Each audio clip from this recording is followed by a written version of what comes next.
హింసిస్తున్నావు అని సౌలు ఇతరుని హింసిస్తున్నప్పుడు ప్రభు మాట్లాడాడు. పగడాలను కాదు చంపింది, సిలువ వేయబడిన క్రీస్తును చంపింది. ఉవ్వెత్తున 1,00,000 మంది లేచారు క్రైస్తవులు మొత్తం. ఒక్కసారిగా భూమి మీద ఆ చీమల పుట్టలో నుంచి వచ్చారు. ఎందుకో తెలుసా? నా సిలువ వేయబడిన క్రీస్తుని ప్రకటిస్తున్నటువంటి వాడిని, చంపినటువంటి వాడిని విడిచిపెట్టను అని. ఆమేన్. అలా రోషము కలిగి ఉండాల ఆయన. అయితే మనం ప్రభువు మన్నించిన రీతిగా అతన్ని కూడా మనం మన్నిస్తాం, ఈ ప్రభుత్వాన్ని మన్నిస్తాం. ప్రభువు దగ్గరికి తల వంచి తల దించి దేవుని దగ్గరికి వచ్చేలాగా చేస్తాం. ఆమేన్. మనం ప్రేమిస్తాం, మన ప్రాణాన్ని పెడతాం మన ప్రభువులే. వాళ్ళకు కూడా ఈ రక్షణ మనకు కలిగినట్లుగా కలిగేలాగా మన యావత్తు ప్రవర్తన ప్రభువు వలె ఉండేలాగున వినయము విధేయత కలిగిన రాజు వలె ఉంటాం. ఆమేన్. అది మన స్వభావం ఉండవలసిన విధానం. కయ్యానికి కాలు దువ్వాల్సిన పని లేదు, కత్తులు పట్టుకోవాల్సిన అవసరం లేదు. నీకు అనవసరం, నీ ప్రార్థన చాలు. ఇందాక చూసాను కదా, ప్రార్థన చేసినాడు సంఘం, సంఖ్యలు విడిపోయినాయి. ఆమేన్. నీ ప్రార్థన ఆషామాషు కాదు. ఆకాశం వర్షించకుండా 3.5 సంవత్సరాలు భూమి మీద వర్షం లేకుండా ఏలియా ప్రార్థన చేసినప్పుడు ఏం జరిగిందో తెలుసా? రాజ్యాలు తారుమారైపోయాయి. ఎందుకు? వర్షం లేదు, పంటలు లేదు, ప్రజలంతా జనం రాజుల మీద వచ్చేసారు. రాజు పారిపోయాడు. అలా చేస్తాడు దేవుడు. నీ ప్రార్థన అంత బలమైనది. ఆమేన్. ఎందుకంటే నీ ప్రభు ఆ ప్రార్థనల పైన ఆసీనుడై ఉన్నాడు. ఆమేన్. నువ్వు ప్రార్థన చేస్తే భూమి మీద నువ్వు చేసిన ప్రార్థన పరలోకంలో వినబడుతుంది. పరలోకంలో ఈ భూమి మీద నువ్వు విప్పితే అది విప్పబడింది, నువ్వు మూస్తే మోయబడింది అని పరిశుద్ధాత్మ దేవుడు తెలియజేస్తున్నాడు. ఆమేన్. మనం ఎవరు తెలుసా? రాజులను. మనకు రాజు ఉన్నాడా లేదా? రాజ్యం ఉందా లేదా? చట్టం ఉందా లేదా? భూమి పరిధి, రాజ్య పరిధి ఉందా లేదా? దేవుడు సర్వాధికారం కలిగి ఉన్నాడా లేదా? ఆ రాజ్య అధికారం కలిగిన మన ప్రభు అయిన యేసుక్రీస్తు వారు సర్వాధికారం కలిగి ఉన్నాడా లేదా? ఆ సర్వాధికారము సంఘములకు ఇచ్చాడా లేదా? ఆ సంఘము సర్వాధికారం కలిగి ఉన్నదా లేదా? ఆ సంఘము ఆయన శరీరం, ఆ సంఘము ఆయన రాజ్యం, ఆ సంఘము సర్వోన్నత స్థలములలో దేవునికి మహిమ కలిగించే సంఘం, మహిమ గల సంఘం. ఆమేన్. ఆ సంఘము అంటే అలా ఉన్నామా లేదా అనేది సెకండ్ పాయింట్. ఉండకపోతే సరి చేసుకోవాలి, ఉండవలసిన విధానంలో ఉండాలి. మన వాళ్ళు చాలా మంది రాలేకపోయారు, సరి చేసుకొని రావాల్సిందే, తప్పది. ఆ తప్పును సరి చేసుకోవాల్సిందే తప్ప దాని కారణాన్ని బట్టి ఇది తప్పు అని చెప్పడం తప్పు కదా. కాబట్టి సత్యాన్ని మనం గ్రహించాలి. ఆమేన్. పేతురు రాసిన మొదటి పత్రిక 2వ అధ్యాయం ఇంకొక వచనం కూడా చూద్దాం. 9వ వచనం. మీరు ఏమై ఉన్నారో చెప్తున్నాడు పరిశుద్ధాత్ముడు. అయితే మీరు ఎక్కడి నుండి? చీకటిలో నుండి ఆశ్చర్యకరమైన తన వెలుగులోనికి, చీకటిలో నుండి ఆశ్చర్యకరమైన తన వెలుగు, ఆశ్చర్యకరమైన తన వెలుగు, ఆశ్చర్యకరమైన తన వెలుగు. ఆయన ఆశ్చర్యకరుడు, ఆలోచనకర్త, బలవంతుడైన దేవుడు, నిత్యుడగు తండ్రి. Is also the father. యెషయా గ్రంథం 9వ అధ్యాయంలో రాయబడింది, he has been called as a father.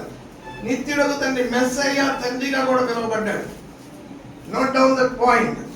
కాబట్టి సత్యాన్ని మనం చాలా లోతుగా పరిశీలన చేయాలా, పరీక్షించాలి. క్రొత్త నిబంధనలు ఆ విధంగా పిలువబడలేదు. పాత నిబంధనలు ఆయన మెస్సయ్య అని తండ్రిగా కూడా పిలువబడింది. కనుక దైవజనమా, దేవుని పిల్లలారా, సత్యాన్ని మనం గ్రహించి ఆ దిశగా వెళ్ళడం మనం నేర్చుకోవాలి. మనం ఎక్కడి నుంచి పిలువబడ్డామంట? ఎక్కడి నుంచి? చీకటి అంటే ఏంటి? లోకం. ఇంతకుముందు నేను బద్రీని, ఇప్పుడు కాదు, ఇప్పుడు యథార్థవంతుడు. అవునా కాదా? ఇప్పుడు నా సాక్ష్యం రాసుకుంటాను. గతంలో నేను బద్రిని, ఇప్పుడు నేను మరొకటి అని రాసుకుంటాను. నేను చూడలేదు ఆ సినిమా ఏంటో బద్రి అని, ఒకటి రాసుకుంటే నేను చూశాను, వాళ్ళు పిలుస్తుంటే నేను విన్నాను, కాబట్టి దాని విషయం చెప్తున్నాను. కాబట్టి నువ్వు బద్రివి కాదు, ఇప్పుడు భద్రపరచబడిన వాడని. ప్రభువు నిన్ను రక్షించాడు, పాపము నుండి విమోచించాడు, పరిశుద్ధపరిచాడు, రాజుగా చేశాడు. ఆమేన్. నీ రాజుగా ఉంటూ రాజ్య పరిపాలన చేస్తూ ఈ భూమి మీద నిన్ను రాజుగా చేసి ఈ సర్వలోకాన్ని పరిపాలన చేయబడ్డాడు. నీ దగ్గర ఇవ్వబడిన దేవుని యొక్క వాక్యం అనే ఖడ్గము ధరించు అన్నాడు.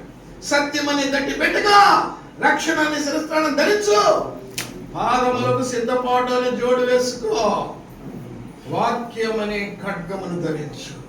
ఆమేన్. నీ పిల్లలు నువ్వు ప్రార్థన అనేటువంటి పట్టుదలతో నీ భూమి మీద నువ్వు ప్రార్థన చేసి నీ కుటుంబాన్ని నువ్వు జయించాలవుతా, అవునా కాదా? ఋతం వచ్చిందా రాలేదా? ఏం పట్టింది? రోమీయులకు రాసిన ఇంకా చీకటిలో ఇంకా చాలా ఉన్నాయి ఇక్కడ. ఆశ్చర్యకరమైన తన వెలుగులోనికి మిమ్మల్ని పిలిచినవాడు ఎవరు? మిమ్మల్ని హూ కాల్ యు? ఎవరు పిలిచాడు? ప్రభు అయిన యేసుక్రీస్తు వారు పిలిచారు. ఎవరైనా తెలుసా? రాజులకు రాజు, ప్రభువులకు ప్రభు, సాక్షాత్తు దేవుడు, మహిమ కలిగిన వాడు, భూమి మీద నీ కొరకు రిక్తునిగా దాసునిగా వచ్చిన వాడు. ఆమేన్. అదిగో గాడిద పిల్ల మీద ఊరేగుచున్న వాడు నీ వాడే. ఆమేన్.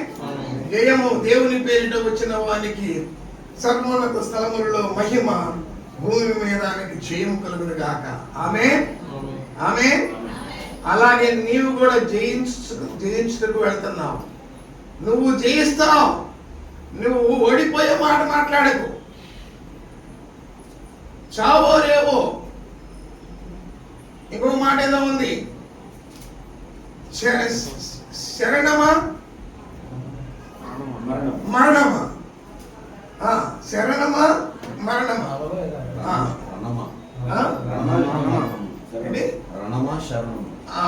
రణమా అంటే రణం అంటే యుద్ధం. రణమా శరణమా? యుద్ధానికి వస్తావా లేకపోతే శరణం కోరి వచ్చేస్తావా, దిగిపోతావా? తెలుసుకో, అది నీ పరిస్థితి. ఎవరో చెప్పడం కాదు, యథార్థవంతుడైన రాజు నువ్వే.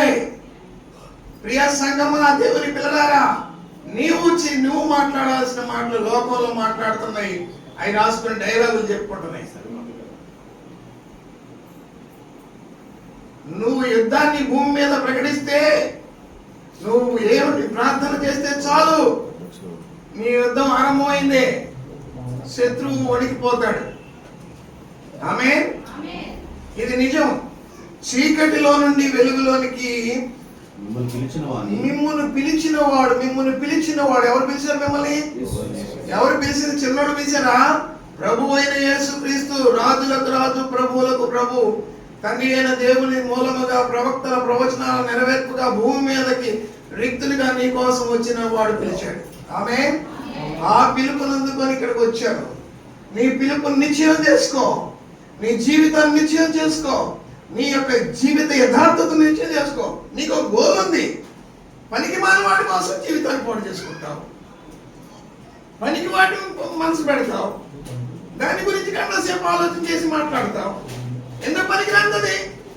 చస్తే పారేసే జీవితం, పరిశుద్ధమైన జీవితం, ప్రభువును పోలిన జీవితం, సమాధిని గెలిచే పునరుద్ధానపు జీవితం నీకు ఉండాలా. ఆమేన్. అది నీ జీవితం ఉండాలా. నీవు కానీ నీ కుటుంబంలో నీ తీర్మానం కరెక్ట్ గా ఉండాలా. ముందు నువ్వు తీర్మానం చేయి, నీ కుటుంబాన్ని జయించు. నిన్ను దాటిపోదు నీ కుటుంబం. ఎందుకంటే నీలో ఉన్నవాడు ఈ లోకములో, ఈ కుటుంబంలో, ఈ లోకములో ఉన్నవాడి కంటే గొప్పవాడు నీ లోపల ఉన్నాడు. ఆమేన్. మర్చిపోకు, ఆయన ఎలాంటి వాడు తెలుసా? చీకటిలో నుండి వెలుగులోకి పిలిచి ఆయన గుణాతిశయములు ప్రచురం చేయుటకును నిన్ను రాజుగా చేసినవాడు, యాజకుడిగా చేసినవాడు, దేవుని వారసుగా చేసినవాడు, పరిశుద్ధునిగా మార్చినవాడు, దేవుని యొక్క సొత్తుగా వారసుడిగా దేవుని సర్వోన్నత స్థలముల్లో నీకు స్థలమును సిద్ధపరిచినవాడు. ఆమేన్. అంత గొప్ప స్థితిలోనికి నిన్ను పిలిచాడు. నిన్ను పిలిచిన వాడు సర్వోన్నతుడు దేవుని కుమారుడైన ప్రభువైన యేసుక్రీస్తు వారు. ఆమేన్. అట్టి పిలుపుని ఆశయంగా తీసుకోవాలి. ఎవరో ముఖ్యమంత్రి పిలిస్తే 100 మంది చెప్పేస్తా, నన్ను ముఖ్యమంత్రి పిలిచాడు, పలానాడు పిలిచాడు, పలానాడు పిలిచాడు, 100 మంది చెప్తా. ఎందుకు పనికి మళ్ళీ ప్రభు పిలిచాడు.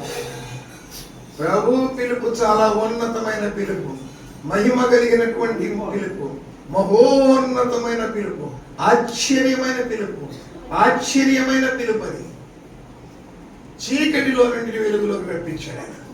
నీ చేయి పట్టుకొని నడిపించాడు. నిన్ను తిట్టలేదు, నిన్ను కొట్టలేదు, నిన్ను బాధ పెట్టలేదు, నిన్ను మాటలేదు. మనమైనా అంటాం కానీ దేవుని కుమారుడైన యేసుక్రీస్తు ఒక్క మాట కూడా అనకుండా, తండ్రి వీరేమి చేస్తున్నారు, వీరికి తెలియదు, వీరిని క్షమించి చేర్చుకో, నో ప్రాబ్లం, నువ్వు చాలా పెద్దవాడివి, నువ్వు ఎంతైనా చేయగలవు అని చెప్పేసి, అవసరమైతే నీ పిల్లల కోసం, నీ పిల్లలుగా మార్చడానికి కోసం నా ప్రాణాన్ని వాళ్ళకి పెట్టేస్తాను, ప్రాబ్లం లేదన్నాడు. అంతే. దేవునికి తెలుసు, దేవునికి తెలుసు. ఆమేన్. అది నీ పిలుపు వెనకాల ఉన్న రహస్యం. రోమీయులకు రాసిన పత్రిక 6వ అధ్యాయం 14వ వచనం.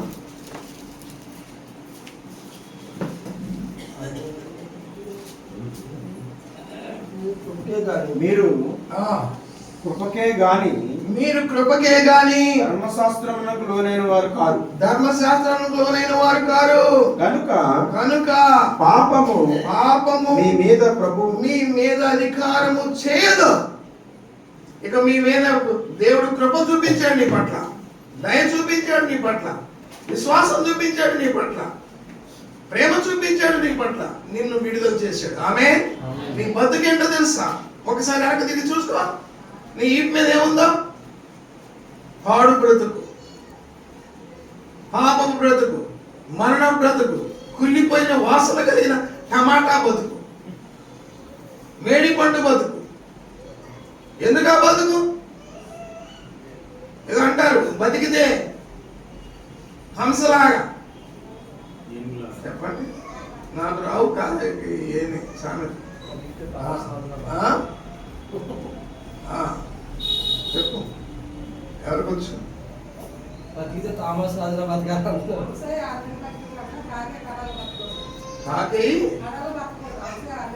హంసై 6 నెలలు బతకాలి, కాకిలాగా కలకాలం బతకాలనుకోకూడదు. అది ఎక్కువ కాలం బతికిద్దా? పనికి మాలింది, ఆ శవాలు కనిపిస్తే ఉండిపోయింది. అది హంసలాగా బ్రతకాలి. లూకాసు. కాబట్టి పాపము మీ మీద అధికారము చేయదు. రాజు పాపానికి దాసుడు కాదు, పాపంపై అధికారము కలిగి ఉంటాడు. ప్రభువు నీ మీద అధికారాన్ని కలిగి ఉన్నాడు. ఆయన కృప చేత నువ్వు రక్షించావు. ఆమేన్. నీ గొప్పతనం అనుకోకు. నువ్వేదో నీతిమంతులని కాళ్ళ దగ్గరే. మనం ఎవరు నీతిమంతులు కావు. అబద్ధం అవన్నీ, ఆ అబద్ధాలు నీ దగ్గర దాచిపెట్టుకో. అబద్ధాలు అవన్నీ ప్రభు కృప వలన అవన్నీ క్లియర్ చేసి నిన్ను హాస్పిటల్లో వచ్చి డెలివరీ చేశాడు. హాస్పిటల్ ఎక్కడున్నా మరణశయనం మీద ఉన్నా అంటే పాపం అనే మరణశయనం. అక్కడి నుంచి యేసుప్రభు వచ్చి డాక్టర్గా నీకు రోగాన్ని బాగు చేసి మందులేసి శుభ్రం చేసేసి తీసుకొచ్చేసి వెలుగులో పెట్టేశాడు. వెలుగులో నడవాలా లేకపోతే చీకటిలో నడవాలా? వెలుగులో నడవాలి. మరి ఎక్కడ నడుస్తున్నావు? నడవచ్చా? మరి నడవచ్చా? నడవకూడదు. మరి నడుస్తున్నామని ఎలా అనగలుగుతున్నారు? అంటే మన మనస్సాక్షి నేరం మోపుతుంది. ఆమె మంచి మనసు అది ఏదైతే నేరం మోపుతుందో ఆ మనసును ఒప్పుకొని సరిగా చేసుకుంటే మంచిది. ఆమె కాబట్టి దేవుడు నీకు సహాయం చేస్తాడు. లూకాసు వార్త 10వ అధ్యాయం 19వ వచనం. శత్రువుపై అధికారాన్ని ఇచ్చాడు దేవుడు. లూకాసు వార్త 10వ అధ్యాయం 19వ వచనం. పాములను రేళ్లను రొప్పుటకును శత్రువు బలవంతుడి మీదను శత్రువు శత్రువుల యొక్క బలవంతుడి మీదను నీకు అధికారము. పాములంటే పాములని కాదు అక్కడ అర్థం. అట్టి మనసు కలిగినటువంటి వారు. తేలంటే తేలని కాదు, విషం. అట్టి మనసు కలిగినటువంటి వారి మీద నీకు అధికారం ఇచ్చాడు దేవుడు. ఇవన్నీ రూపకాలంకారాలు. గొర్రె అంటే గొర్రెని కాదు, ఎవరికో గొర్రెలు ఆ గొర్రెలని ఈ గొర్రెలని ఏం పట్టించుకునే అవసరం లేదు. గాడిదంటే గాడిదని కాదు అక్కడ, దాని స్వభావం. తోడేలంటే తోడేలని కాదు, సింహం అంటే సింహం అని కాదు, వాటి స్వభావాలు చెప్తున్నాడు. ఈ బైబిల్ చాలా అర్థవంతమైనటువంటి బైబిల్ కాబట్టి ఆత్మీయ అర్థంతో ఆలోచించేయాలి. పరిశుద్ధులై ఉండుడి. శత్రువు పైన అధికారాన్ని ఇచ్చాడు. పేతురు మొదటి పత్రిక 1వ అధ్యాయం 16వ వచనం. పరిశుద్ధులై ఉండుడి. ఎలా అయి ఉండాలి మనం?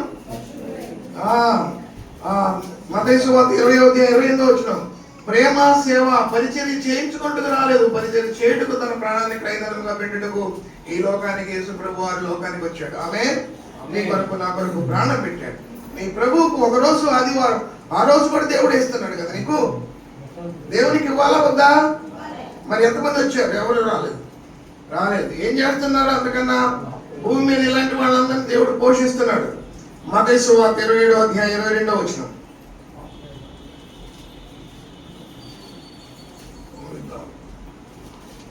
అందుకు పిలాతు అలాగైతే క్రీస్తనబడిన యేసును ఏమి చేతుము అని అడగగా సిలువ వేయుము ఏమన్నారు? సిలువ వేయుము. అప్పుడు వాళ్ళు అన్నారు, ఇప్పుడు మీరు కూడా సిలువ వేస్తున్నారు. తన సేవకుడు, మీ సేవకుడిని అదే చేస్తున్నాను. తప్పది. సిలువ వేయమని కేకలు వేశారు. అదే జనము ఆ నోటితోనే హోసన్నా అని పిలిచారు. తరువాత అదే నోరు ఏమన్నదని? సిలువ వేయండి అని అన్నది. దైవ జనమా, నీ కొరకు ప్రభు అయిన యేసుక్రీస్తు వారు ఈ లోకానికి రక్షకుడుగా వచ్చి ఈ లోకాన్ని జయించి నీకు ఇచ్చాడు. ఆమేన్. అందుకు ఆదికాండం 14వ అధ్యాయం చూడడం అవసరం లేదు. 20వ వచనంలో అబ్రహాము మెల్కీసెదెకు క్రమంలో దశమ భాగాన్ని చెల్లించాడు. అలాగనే యాకోబు దేవునికి దశమ భాగం చెల్లించాడు. భూమి మీద పంటలలో దశమ భాగాన్ని చెల్లించారు. లేవికాండం 27వ అధ్యాయం 30వ వచనం, ఆదికాండం 28వ అధ్యాయం 22వ వచనం, అలాగా సంఖ్యాకాండం 18 21వ వచనం లేవీయులకు సేవకు ప్రతిఫలంగా దశమ భాగాన్ని చెల్లించారు. అంతేకాదు పంటలో దశమ భాగాన్ని చెల్లించారు.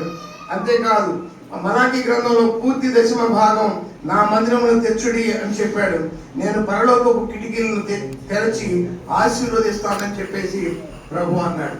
ఇవన్నీ మూసుకుపోవడానికి గల కారణాలు ఏంటంటే మనము దేవునికి ఇవ్వకపోవటం. ఆమేన్. మనకి దేవుడు ఏమిచ్చాడో తెలుసా? ఈ సమస్త సృష్టిని ఇచ్చి దానిలో నిన్ను రూపించుకొని ఆ రూపించబడిన నీవు దేవుని మాట చొప్పున నడవమని దేవుడు చెప్తే ఆ మాటను వదిలేసి తినవద్దన్న పండును తింటూనే ఉండి మనము దేవునికి దూరం అయిపోతూనే ఉన్నాం. ఆమె ఇప్పుడు ఆయన ఏం చేస్తున్నాడు? ఇచ్చుకుంటూ వస్తున్నాడు. ప్రేమించుకుంటూ వస్తున్నాడు. ఎంత ప్రేమించామో అంత దూరం అయిపోతుంది, ఎంత ఇస్తే అంత దూరం అయిపోతుంది. ఏంటి అసలు ఈ కథ ఏంటి? ఎంత దారుణంగా ఉంది.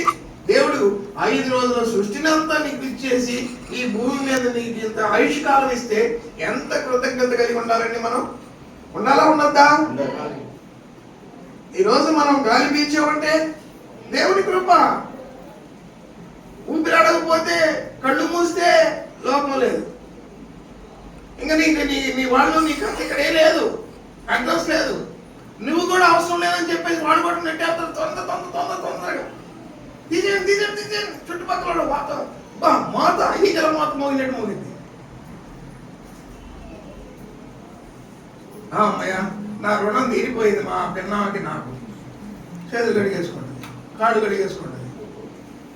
ఇంకా మళ్ళీ చర్చికి ఇంకొద్దు, బాయ్. ఏమి ప్రజలు, ఏమి మనుషులు. సత్యం ఎంత చెప్పినా కానీ అర్థం కాదు.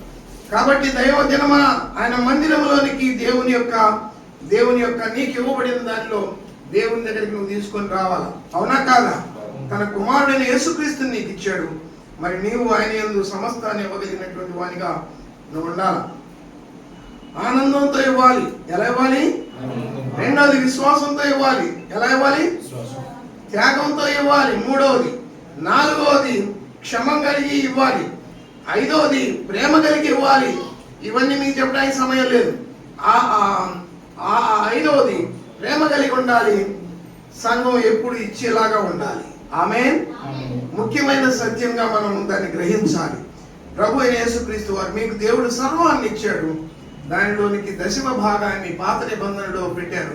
క్రొత్త నిబంధనకు వచ్చేసరికి పరిసయ్యుల నీతి అంటే ధర్మశాస్త్ర నీతి కంటే మేము నీ నీతి అధికముగా ఉండాలా. అంటే ఇది 10 ఉందనుకోండి, 10 + 1 11 నువ్వు తీసుకొని రావాలా. దేవుని దగ్గరికి తీసుకొని రావాలా వద్దా? నువ్వు అన్నిటికీ ఖర్చు పెడతావు, కానీ దేవునికి ఇవ్వడానికి మాత్రం ఒకటి చేతితో వచ్చేస్తావు. ఎలా ఆశీర్వాదం వస్తుంది? అవునా కాదా? నేను ఈ పని చేస్తున్నట్టు నేను దుఃఖంతో పని చేస్తే మీకేం ఆశీర్వాదం? నా భార్య బిడ్డలు అడిగితే, మా అనిత నువ్వు ఖాళీ చేసి వెళ్ళిపో, ఇల్లు ఖాళీ చేసి వెళ్ళిపో అన్నది. ఎందుకమ్మా అంటే నువ్వు రెంట్ కట్టావా అన్నది. కట్టలేదు. ఎన్ని నెలలు కట్టలేదు. మరి ఆయన కాబట్టి ఒప్పుకున్నాడు. ఇంకోటైతే ఒప్పుకుంటారా అన్నాడు. 45,000 కట్టాలా. ఎలా కట్టాలా? నేను చేసే పనిలో నుంచి కట్టాలా. అంతేనా కాదా? ఎలా కలర్ నెట్టుకొని వస్తున్నా, దేవుడు అలా ప్రభుత్వం నడిపిస్తున్నాడు. అది బ్లాక్ అయ్యింది. జూన్కి మీరు ఖాళీ చేయండి అని చెప్పేసి పెట్టాడు. ఆయన కూడా లోపల మండి ఉంటుంది. కాబట్టి దైవజనం మరి మనకు వచ్చేటువంటి కానుకలు ఎంత? 13,000 రూపాయలతో ఒక నెల లెక్కేసారు. మన లెక్క నెల ఇస్తే 4 వారాలు. అంటే మనం ఏం చేస్తున్నాం? దేవుని నీతిని దొంగిలిస్తున్నాం. అంటే మీరు దశమ భాగం కూడా కనీసం ఇవ్వకపోతే, కనీసం దశమ భాగం అంటే ధర్మశాస్త్ర నీతి అన్నారు. ధర్మశాస్త్ర నీతి వలన మీరు నీతిమంతులుగా తీర్చబడలా. మీ క్రియల వలన నీతిమంతులు, కృప వలన నీతిమంతులుగా తీర్చబడ్డారు. దశమ భాగం కంటే ఎక్కువ ఇవ్వాలి. మీరు ఇచ్చే కొలది సంతోషంగా ఇస్తే విస్తారంగా విస్తారమైన పంట కోసుకోమంటాడు పరిశుద్ధాత్ముడు. కాబట్టి దేవునికి ఎంతగా ఇస్తే దేవుడు అంతగా మిమ్మల్ని ఆశీర్వదిస్తాడు. ఆమేన్. మిమ్మల్ని 2 దినాలు సువార్త చేశాం. ఒక సువార్తకి 2,000 రూపాయల పైన అయింది ఖర్చు. మరి ఎలా వచ్చింది? దేవుడు పంపించాడు. ఒక్కొక్కరు లేపాడు. ఒకళ్ళేమో ఏం తీసుకొచ్చారు? టమాటా రైస్ తీసుకొచ్చారు. అయ్యా నేను టమాటా రైస్ ఇస్తాను. ఉదయాన్నే 6 గంటలకు పట్టుకొని వచ్చాడు జోన. మేము ఎప్పుడెప్పుడో అవుతున్నారు వీళ్ళంతా, ఇంకా రాలేదు. వాడు పట్టుకొని వచ్చేసాడు, భోజనం పట్టుకొని వచ్చేసాడు ఉదయాన్నే. అదే నాకు బ్రేక్ఫాస్ట్ పెట్టింది సరస్వతి. తిన్నాను, చాలా బాగుంది, వండర్ఫుల్. దేవుడు నిన్ను దీవించుగాక. ఆమేన్. అలాగనే ఝాన్సీ ఫోన్ చేసి మీరు మెసేజ్ పెట్టారు, వాయిస్ రికార్డ్ పెట్టారు అని నేను పంపిస్తానని ఆమె ఒక 1000 రూపాయలు పంపించింది. ఒక మాట పెట్టామంతే, మీకు కలిగింది ఉంటాను అంతే. దేవుని పనికి అలా ఇచ్చారు. ఇంకో కర్రీ ఇచ్చారు. ఇంకొకళ్ళు ఏమో స్టీఫెన్ కర్రీని ప్రిపేర్ చేశాడు, చేసుకొచ్చాడు. అది ఇంకా చికెన్ అనేది మన తర్వాత వచ్చింది. లేకపోతే మేము ఎగ్ కర్రీ అనుకున్నాం. అది కొంచెం మోడిఫికేషన్ చేసాం. అదే అది నాకు తెలియకుండా చేశాడు. సరే కోడిగుడ్లు అయిపోయింది. సాయంత్రం మాకు రైస్ మిగిలింది. రైస్ మిగిలితే సాయంత్రం కూర చేసేయండి అమ్మ, కూర చేసేయండి మిగిలింది అని చేసి సాయంత్రం భోజనం చేసుకొని వెళ్ళిపోయింది. ఆమేన్. ఏమైనా సమృద్ధిగా చేసావా లేదా? మేము అనుకున్నది ఓన్లీ సువార్త వరకే, కానీ సాయంత్రం కూడా భోజనం చేసి వెళ్ళిపోయాం. అది దేవుడి పనిలో దేవుడు చేసే పని. ఆమేన్. దేవుడు మిమ్మల్ని ఆశీర్వదించును గాక. ఆమేన్. మీరు ఎవ్వరు ఒళ్ళు దాచుకోలేదండి, గొప్ప విషయం అది. టప పనులు చేశారండి, చాలా సంతోషం ఇస్తున్నాము. నేనేం చెప్పలా, నేను వస్తాను ఏం చేస్తాను. కొన్నేళ్ళు పాపం రాలేని పరిస్థితి, డ్యూటీ కానీ ఆయన ముందు రోజు అనుకొని వచ్చేసాడు. అయ్యా మార్చేసామని అన్నాను. అయితే రేపు నాకు సెలవు లేదు అన్నాడు. అయితే ఒక పని 6 గంటలకు వచ్చేసే అన్నాడు. నాకు ఈ మహిళను మరి వండిద్దని సగం తెలియదు. అప్పుడు పుణ్యవతి వచ్చి, ఎందుకు బ్రదరు నేనే చేసేస్తానన్నాయి. నువ్వు చేయగలవా? బాగా చేయాలమ్మా, జాగ్రత్త అని అన్నాను. చేయగలను, నీకు ఏం పర్వాలేదు, మీరు ఒడియాపండి, దేవుడు చేసుకుని దేవుడి పని దేవుడు చేసుకుంటాడని నాకు గొప్ప ధైర్యం ఇచ్చాను. నీ చేత నీ లోపల మగ్గుని మరి పిలిపించావు, ఆమె వచ్చేసింది. నేను చేసేది బ్రదర్, ఇది పెద్ద విషయం చేసేస్తున్నాను. అలాగా పని టప అయిపోయింది. మా అమ్మాయి ఎక్కడ వదిలేసింది. మొత్తం క్లీన్ చేసి శుభ్రం చేసి వాకౌట్ చేసినట్టు చేసేసారు. మొత్తం మళ్ళీ ఫ్రెష్గా పెట్టినట్టు పెట్టారు. ఇంత మంచి పిల్లలని మీరు, నాకు చాలా సంతోషం వేస్తుంది. దేవుని పని ఎంత గొప్పది, ఎంతగా మీరంతా పాల్గొన్నారు. సువార్తకి వెళ్ళేటప్పుడు తినడానికి తక్కువ మంది వచ్చారు, నాకు అది బాధ వేసింది. కానీ సువార్తకి వెళ్ళినప్పుడు చాలా మంది వచ్చారు, 18 మంది వచ్చారట. ఎంతమంది వచ్చారు? 18 అని ఎవరో చెప్పారు నాకు. 18 మంది. కాబట్టి కొన్ని ఇళ్ళు దర్శించాం. ఆమేన్. కాబట్టి దేవుని పని ఎంత ఉన్నతముగా ఉంటుందో ఆలోచించండి. మీరు దయచేసి మీరు దేవునికి కనీసం మినిమం మనిషి ఒక్కింటికి 1000 రూపాయలు పట్టుకుంటే కానీ ఇప్పుడు మనం ఆ ఇల్లు రెంట్ కట్టేసేసి మనం బయటపడాలి. ఇది మనం ప్రిపేర్ అవ్వాలి. వచ్చే నెలకల్లా ప్రిపేర్ అయ్యి దీన్ని అయిపోయిన తర్వాత నెక్స్ట్ మనకు ఒక స్థలం ఉంది. ఆ స్థలానికి కూడా మనం ప్లాన్ చేసుకుంటాం, ప్రార్థన చేస్తాం. దానికి కూడా ఉపవాస ప్రార్థన డిక్లేర్ చేయడానికి సిద్ధపడుతున్నాను. కాబట్టి మీరు కూడా అందుకు సిద్ధపడాలని ప్రభు పేట తెలియజేస్తే కొద్ది మాటలు ముగిస్తున్నాను. దేవుడు తన పరిశుద్ధ వాక్యం మన హృదయంలో ఫలింపచేయను గాక. కాబట్టి ప్రభు అయిన యేసుక్రీస్తు వారిని సిలువ వేయమని కేకలేసినటువంటి నోరు ముందుగా ఏమన్నదో తెలుసా? ఆయనకు జయము కలుగును గాక అన్నది. కానీ అదే నోరు మరొకసారి ఏమన్నదంటే ఆయన సిలువ వేయమని కేకేసింది. కాబట్టి దైవజనమా, దేవుని పిల్లలారా, ఆ తప్పిదం మనం చేయకూడదు. ఆమేన్. దేవునికి మనకు మహిమగా ఉండాలి. మనకు మొట్టమొదట మిగతా అన్ని కట్ చేసి పారేసేయండి, పనికి మాల విషయాలన్నీ కట్ చేసేయండి. దానికి అయ్యే ఖర్చు అంతా దేవునికి చేసేయండి. దేవుని దగ్గర దేవుని నిధిని పెంచితే దేవుని పని మరింతగా మనలో పని ముందుకు పోవడానికి ఆస్కారం ఉంది. దేవుడు తన పరిశుద్ధ వాక్యం మన హృదయంలో ఫలింపచేయను గాక. ప్రార్థన చేసుకున్నాం. పరిశుద్ధ ప్రేమగల మా తండ్రి, మీకు వందనాలు. ఎత్తబడిన వాక్యం ఫలింప